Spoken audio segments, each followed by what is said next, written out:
LegacyMaker, the All Sports Network.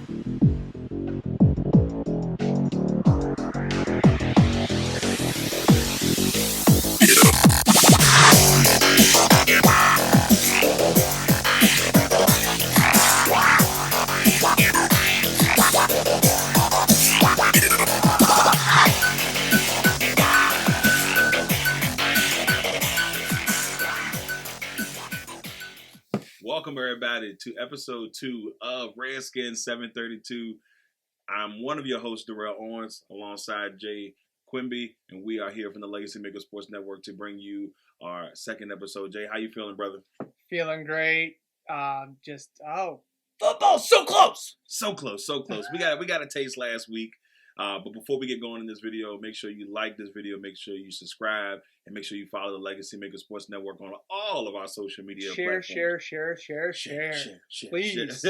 We appreciate it so much. Yes, most definitely. Now, Jay, with all that being said, we had an opportunity last week to attend our first Washington Redskins game of the season as they took on the Cincinnati Bengals at home at FedEx Field.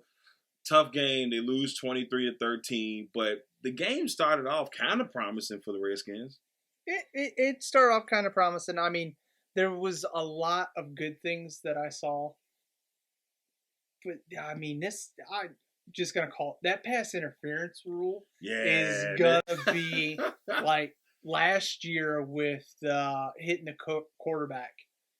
It's going to cause so much anger and confusion. I really feel they needed to set up more guidelines to this because there was 2 great catches made by the Skins. One by Sims, and the other one the other one Harmon. Well, actually, it was 3 total, right? Because there was 3 total because I believe 2, and then the other one they didn't give it to him. But well, because Harmon had the one, and it was he went to the highest point, got the ball, beat the defender. Right. Pass interference because he barely. Oh no! I touched it. I touched the defender. That's right. Come on, guys. He barely grabbed the back of the jersey. When they re-showed it, and I said he's going to get called for this. And I was telling one of the colleagues on the sideline he's going to get called for it because he barely touched him in the back. But even Coach Gruden afterwards, when we were in the press conference, said, I'm going to tell Kel, just keep going after the ball the same way. He said, this is why we drafted you. This is exactly why we wanted you here, because we want you to go up and get the football. Now, the one that bothered me the most, now obviously the big one that had the touchdown by Samuels, but the one that bothered me the most was the one where the defender was not even looking at Harmon, because Harmon got called for 2 of them. No, that wasn't Harmon. That was Sims. It was Sims on the other side of the field, and Sims went this way to get the ball, and the defender was like this in his chest. He wasn't even looking. He wasn't looking at all. Looking at him, and they still called it against him. And for me, I just thought it was one of those things. He was making a play on the ball. At that point, the defender is not making a play on the ball. That is it has always been the rule. If the defender is not making a play on the ball and impedes or gets in the way, it is defensive pass interference. Ed Hockley Jr., read it. It's a book. You got it. Well, you know what's also crazy about it? They said that a lot of the penalties that they will do, they're sending these penalties, I think, to the home office. Right. And so they're making kind of the final call on some of this stuff. And so they're saying that if they don't, what's the word I want to use? I would say if there's not a clear way of doing it, they're just going to go with the call on the field. If there's not a definite version of it. But, I mean, some of this, I'm saying, I really hope you all are happy. I hope you're happy, Saints fans, because this is what you've done. No, I mean, it just gave us another thing in football to take away from playing football. Now, I didn't think it was the worst thing in the world for it to happen, but if it's going to be at this level, this is not going to be a good look. Now, anyway, sorry, I know. We had to get that out. To me, man. We talked about that. We talked about that on the way back up the road, and we just couldn't get over the fact that this was going on when we were heading back to Richmond. Now, let's talk a little bit about other things that happened. We finally got a Dwayne Haskins touchdown on a beautiful pass that he threw to Robert Davis, who scored his second touchdown. 55 yards, and it was just beautiful. He looks like he's getting better. And I'm not trying to take anything away from Gary and Christian because being moved into the left tackle position, Donald Penn's still trying to learn the system. I still think Christian is the better option. But if you had Trent Williams there, you being Haskins and putting yourself in his shoes, you really would. It gives you more time to process the offense than worry about who's going to smack you from behind. Yeah, I mean the throw itself is a look into what you could see from this guy in the future. Now he took a hit on it. I mean the hit that he took, the fact that he was stayed in the pocket, he took the hit and he hit Davis just a smooth. In stride, it was beautiful. So I love that what I saw there. But another big play that happened in this game that got Redskins fans rocking and rolling from the beginning was DeMonte Nicholson's interception when that went 96 yards. 97 yards, and I mean it was the whole thing that set it up was that great defensive line because it was tipped. Yeah, you see it flip. And it's funny because I was on the sideline nearby, and you see it flip in the air, and I said, "Oh, that's gone." As soon as he turned the corner, right up the sideline, it was a masterpiece. Now it makes you wonder though, because are we going to see him starting beside Collins now? Does that give him the upper hand? Because Apke was in on a lot of tackles, but he has done nothing to solidify that starting role. No, Monte started last year.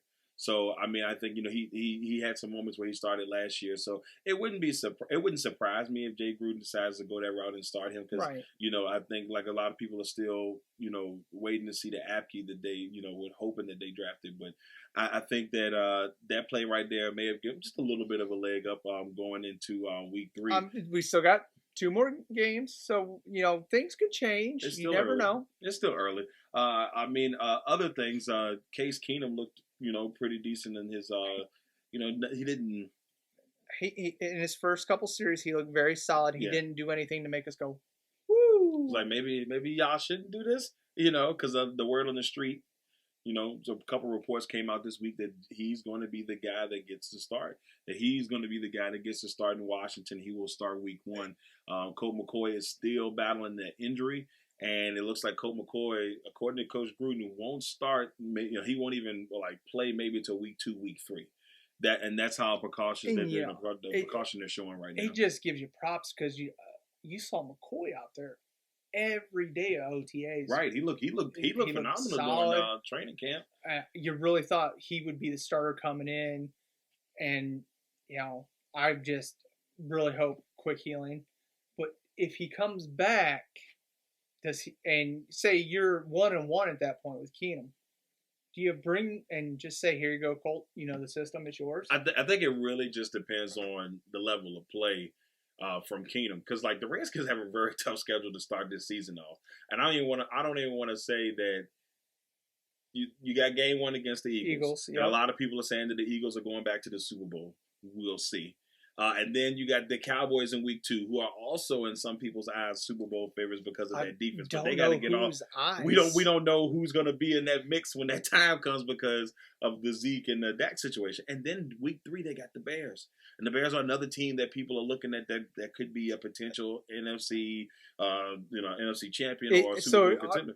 Do you feel if they come out of those 3 games with 1 win, it's a success? In a perfect world, you would love to get 2, especially those division wins. Right. I think you definitely can't go 0-3. They got the Giants in that 4th week, and then they got the Patriots in week 5. So it doesn't get easy. The Redskins got, in my opinion, if you look at it on paper, one of the toughest schedules to start a season in a while. They got Minnesota in the mix in there. They got San Francisco, who's going to be a better team. So if they got Minnesota, eventually they're going to play the Pack, right? Yeah, they play the Packers towards the end of the season. So it's just like it's a very tough schedule, in my opinion, and for a team that's growing and developing. And very young core that they have. They got to do some growing up, that's for sure. Yeah, they got to do some big time growing up. Now let's talk AP. AP came out there, looked good on that first run. Made you a little nervous to see AP out there. Hey, it scared me. I don't want to say it scared me, but AP come out. I think he had 4 rushes for I think it was about 30. I think it was about 31 yards. Yeah, 31 yards. 30 some, and the bulk of that was 26 yards on that one carry. It's good to see that he still got it, but when are we gonna get to see Guice? That's my question. I know it's one of our things that we're going to talk to in this episode, but Derrius Guice has been questionable. They've been holding him back, and I understand it. But if he's out practicing, put the man in the game. Yeah. Let's see what's going on. Maybe just a smidge of hesitation there. Now, on the defensive side of things, what impressed you the most in this game on the defensive side? Of course, the defensive line. Yeah, that defensive line was, even from the start of the game, they were bringing pressure all the way through to your, could not be on the teams this year. We're still bringing pressure to the, Bengals. It was just beyond phenomenal that you got that 3-4. That one question that I, had too, linebacker is still, inside. We know Bostic's starting. They brought him in to start. That's the thing.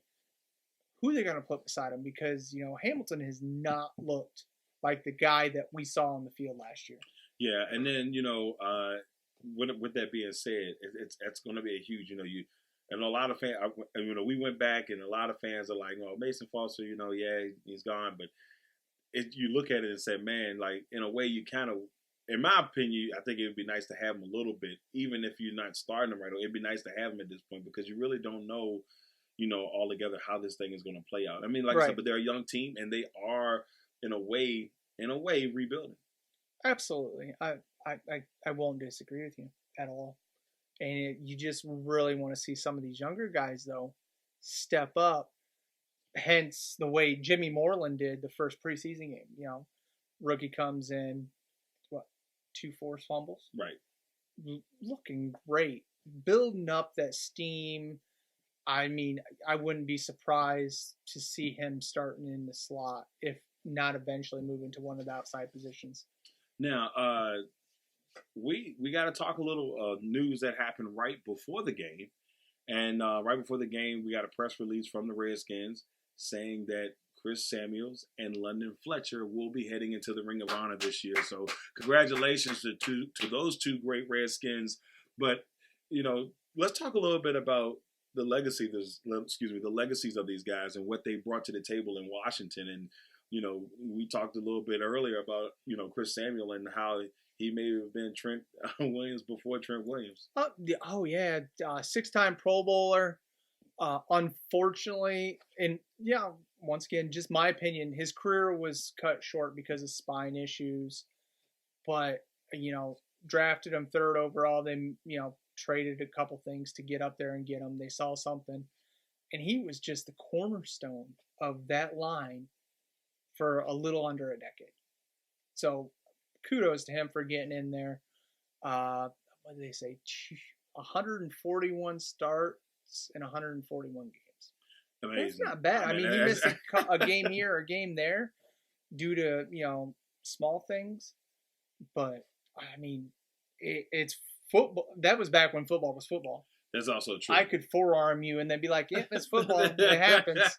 Now, London Fletcher. London Fletcher was one of my favorite players to watch, before we started covering the Redskins. I used to go up to Redskins games with my brothers and watch this team, really just, go out there and do good things. And, I started watching around the time that RG3 was in the mix. And at that time, though, London Fletcher was such a huge part of this team. Yes. And how wonderful, he was just the captain of that defense.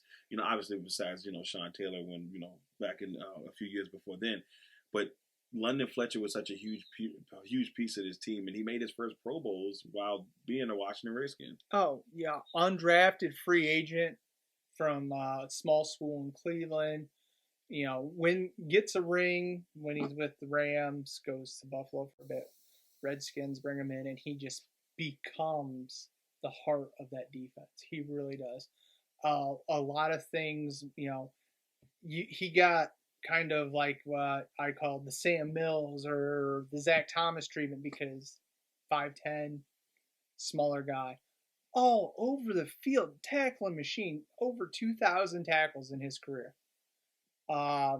Sixth, tied for sixth for most games started ever. That's a lot of games, That's a man. lot of It's games. like 250 some games that he just played consecutively. I mean, damn. Eventual Hall of Famer in your eyes? In my eyes, yes. Because the other guy you think of, undrafted free agent that really came in and made an impact is James Harrison, and he's in my mind Hall of Famer. But yes, London Fletcher, definitely a Hall of Famer. I love London Fletcher. He was probably one of my favorite Redskins, and I would love to see London get in. I would say he's my third because I love my secondary guys. And Sean Taylor and Green. Yeah, I'm about to say, love Darrell Green, man. Gives us short people hope. Give him just a little bit of hope. Just a little bit of hope. Now, let's talk, before we head to our preview of the Falcons and the Redskins that is happening tomorrow, let's talk a little bit about, Jay Gruden. Because, Coach Gruden, he didn't play McLaren in the last game. Didn't play Holcomb in the last game, and we know what happened last year with Guice. Do you feel like Coach Gruden is kind of holding the rookies, his potential rookies that will get a lot of playing time back a little bit because of what happened last year? Yes, I'm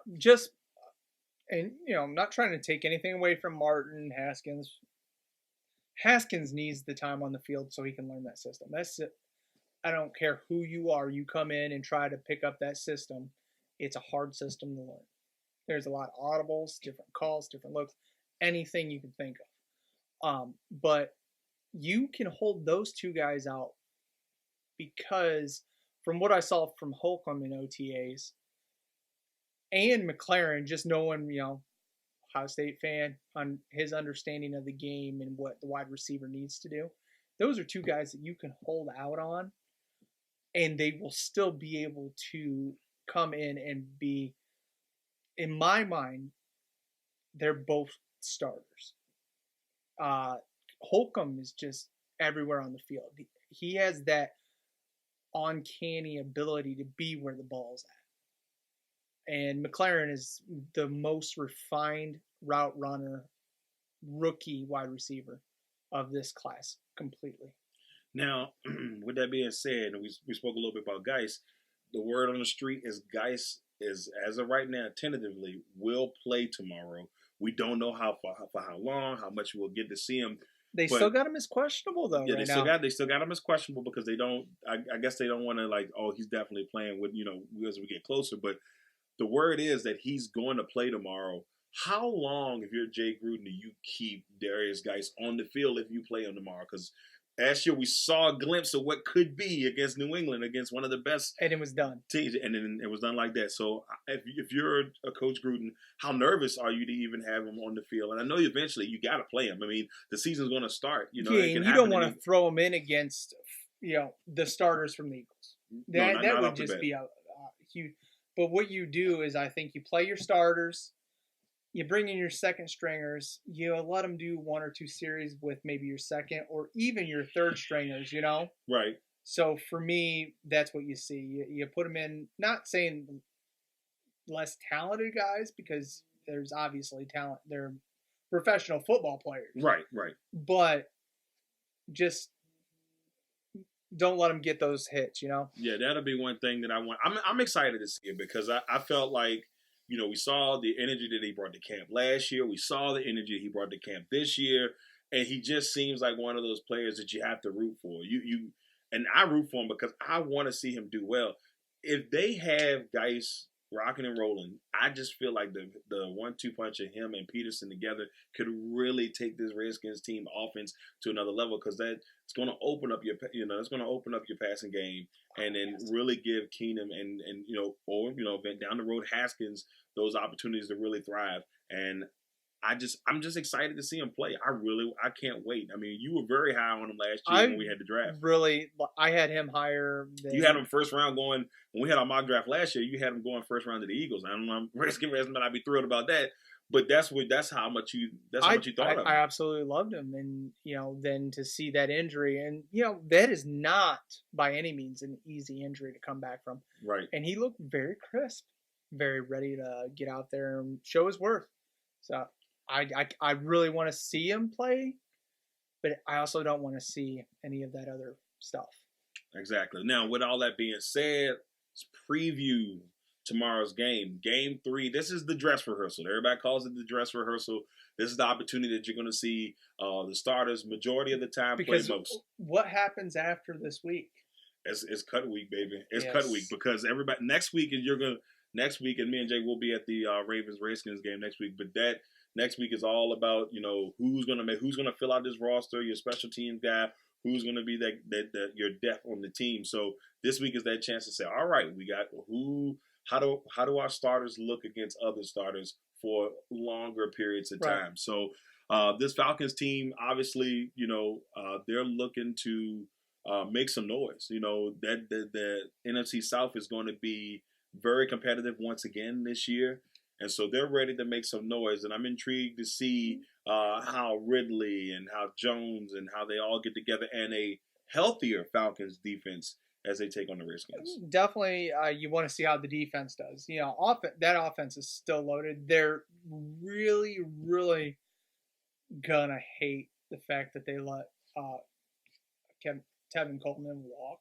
in free agency, just because it was nice to have that 1-2 punch, especially with health concerns with Freeman.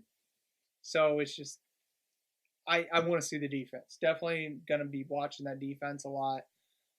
But on the opposite side for the Redskins, you're going to see a lot. I really feel a lot of Haskins. Yeah, I think if I'm thinking this through, I think I wonder if Jay Gruden's going to give him some time with the first team, just as a hey, let's see how you do with some of the with the first team and everything, because he's been pretty much getting maybe bits and pieces here the first team, but mostly with the second and third team. And he's got the arm talent. He showed it on different times, but he needs to bring it all together at once before Gruden can hand him the keys. That's the big thing. Yeah, and I think they're doing the right thing here, in my opinion. Just you got the veteran in Keenum, and let him kind of ease this thing in there, and then eventually maybe bring Haskins in the fold. Hopefully, no. So you let Keenum take the beating until the Patriots game. Let's not say the beating. And then you throw Haskins in and say, "Go for it, buddy." Well, let's not say the beating. I think that Keenum's I'm not trying to be mean, but I mean Keenum playing against. I know he did it twice. A couple years or even a year before last. Yeah.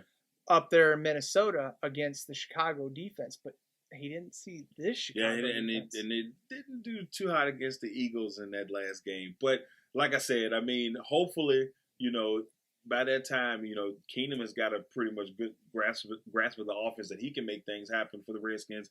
Because like I said, we talked about it. They got a very tough schedule to get this bad boy started. No Trey Quinn, or at least as of right now, Trey Quinn's questionable. Paul Richardson practiced a little bit this week, or he at least warmed up a little bit, so there's still no word if Paul Richardson is going to play. Their running back Wilson is doubtful for this game, so he more likely won't play. And of course, Colt McCoy is not playing, and then Guice is a tentative right now on the injury. Exactly. So it's all about if you're Jay Gruden making the right rules, but you never know. I mean, it's football. Things can happen anytime. Knock on wood, like we did last week. Knock on wood, but the one thing, if you're in that quarterback room, that you definitely want to talk to the guys about. I saw a couple, broken coverages last week by the Bengals, that the quarterbacks were so quick to find their checkdowns, they were not looking for the whole field. Right. And, that one play can change the entire outcome of the game. Yeah, and I think that's once again just getting comfortable. Both of these quarterbacks are getting comfortable with this offense. And I mean, like I say, Keenum may be a little bit ahead of Haskins, but they're still both getting comfortable, and that's why everybody kept screaming that McCoy was probably going to start, because he knows it like the back of his kneecap. So I mean, with that being said, yeah, the back of the kneecap or back of your hand, whatever way. I was going to say back of your kneecap. How often you see the back of your kneecap, bro? That's all I'm saying. But overall, Jay, before we roll out of this bad boy, what do you want to see from the Washington Redskins tomorrow as a whole? I just want to see a lot more extended drives. I saw quite a few 3-and-outs. Way was getting his work in. Mm-hmm. I mean, the Bengals had a punt return for a touchdown, so you want to see a lot more on the special team side of it. Yeah, but I definitely want to see more from the offense. Yeah. The defense is doing what the defense has got to do. Yeah, Coach Gruden spoke about the special teams, and I felt like, they're kind of just, they're mixing it in right now. There's nothing solid, but I would be worried. Back-to-back weeks, you get punt returns for touchdowns. That's something that just cannot happen if you're the special teams coach. You got to be worried. I need a red flag because a couple times you had extra point missed. Right. Plus, we saw a weird hold come down, and the 46-yarder. Now I know it's 46 yards. I couldn't kick it. I can't kick it. Yeah, because you got knees of a 90-year-old man. But for those points, there was so many games that are decided by 3 points or less. Those points, you got to have them. Now, we'll give Hopkins credit because in the second one, he missed the extra point. Oh, he come back and made a 57-yarder? Yeah, this was the hold. The hold was just like this. Like when he had to kind of you could see him. Yeah, he had to kind of adjust his foot. Drive kick. Yeah, he tried to adjust his foot to make something happen out of it. And I'm not trying to call Hopkins out on it, but it's a unit. They work together. Right. Yeah, from your snapper to the holder to the kicker, that's all one movement. Right. If one thing's messed up, the whole it's foobar. People don't realize sometimes how important special teams. There's a lot of people that just don't realize. You think offense, you think defense, but special team is just as important. All right, everybody. Once again, thank you all for joining us. Make sure you like, make sure you subscribe, make sure you follow us on all our social media platforms. And share. Share. Tell your friends. Tell your friends. This is Redskins 732 episode. Legacy Maker, the All Sports Network.